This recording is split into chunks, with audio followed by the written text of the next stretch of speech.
ଦୟାରାମ ନାମକ ଜଣେ ଧନୀ ସୁନାରୀ ଥିଲା। ତା ପାଖରେ ବହୁତ ଟଙ୍କା ଥିଲା। ଦିନ ରାତି ପରିଶ୍ରମ କରି ସେ ବହୁତ ଟଙ୍କା ସଞ୍ଚୟ କରିଥିଲା। ଦୟାରାମର ଗୋଟିଏ ପୁଅ ଥିଲା ସୋନୁ। ସୋନୁ ବହୁତ ଚଗଲା ଥିଲା। ସେ ସବୁବେଳେ ଟଙ୍କାର ବଦଖର୍ଚ୍ଚ କରୁଥିଲା। ତାକୁ ଟଙ୍କାର କୌଣସି ଆଦର ନଥିଲା। ବାପା, ମୋତେ ନୂଆ ସାଇକେଲ ଦରକାର।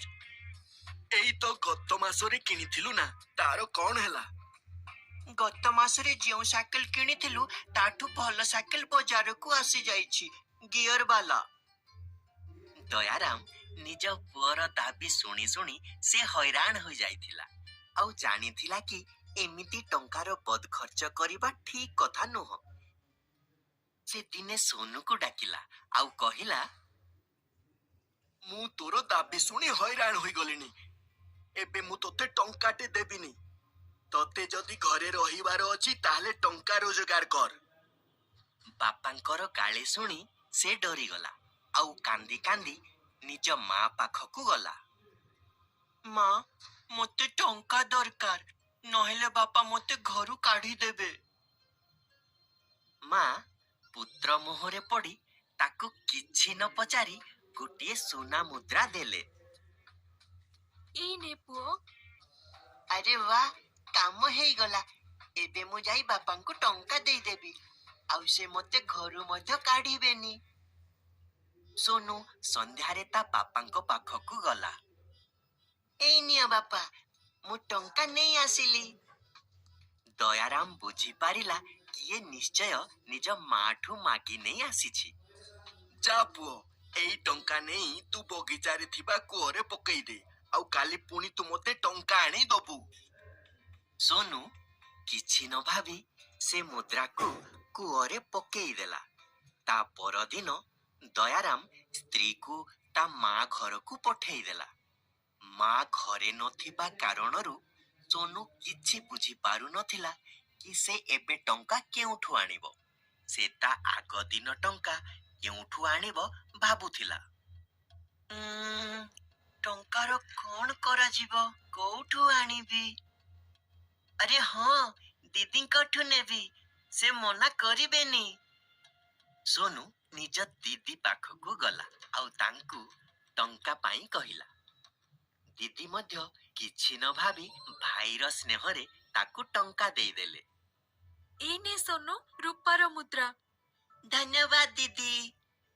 ସୋନୁ ଟଙ୍କା ନେଇ ପୁଣି ଦୟାରାମ ପାଖକୁ ଗଲା।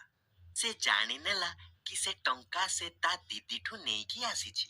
ତାପରେ ସେ ଟଙ୍କାକୁ କୂଅରେ ପକେଇବାକୁ କହିଲା। ତା ପରଦିନ ଦୟାରାମ ତା ଝିଅକୁ ତା ଶ୍ୱଶୁର ଘରକୁ ପଠେଇ ଦେଲା। ଏବେ କଣ କରିବି, ଦିଦି ବି ଚାଲିଗଲା। ସୋନୁ ପାଖରେ ଏବେ ଟଙ୍କାର କୌଣସି ମାଧ୍ୟମ ନଥିଲା।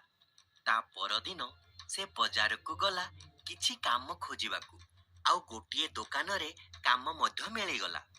ତାକୁ ଠେଲାରେ ବସ୍ତା ରଖିବାର ଥିଲା। ଅନେକ କଠିନ ପରିଶ୍ରମ କରି ସେ ବସ୍ତା ରଖିଲା। ତା ବଦଳରେ ଦୋକାନୀ ତାକୁ କିଛି ଟଙ୍କା ଦେଲା। ପୁରା କ୍ଳାନ୍ତ ହୋଇ ସେ ଘରକୁ ଫେରିଲା। ବାପା, ମୁଁ ଟଙ୍କା ନେଇ ଆସିଲି। ପୁଅର ଅବସ୍ଥା ଦେଖି ଦୟାରାମ ଜାଣିପାରିଲା ଯେ ଆଜି ସେ ପରିଶ୍ରମ କରି ଟଙ୍କା ଆଣିଛି। ଯା, ଏଇଟା କୂଅରେ ପକେଇ ଦେ। ସକାଳୁ କାମ କରି ଥକି ଯାଇଥିବା ସୋନୁ ରାଗିଗଲା। ନା, ମୁଁ ଟଙ୍କା ଫିଙ୍ଗିବିନି। ସକାଳୁ ପରିଶ୍ରମ କରି ଅଣ୍ଟା ଭାଙ୍ଗି ଟଙ୍କା ରୋଜଗାର କରିଛି, ମୁଁ କାହିଁକି ଫିଙ୍ଗିବି? ଆଉ ତାକୁ ପାଖକୁ ଡାକି କହିଲା, ପୁଅ, ମୁଁ ତୋତେ ଏଇଆ ବୁଝେଇବାକୁ ଚାହୁଁଥିଲି।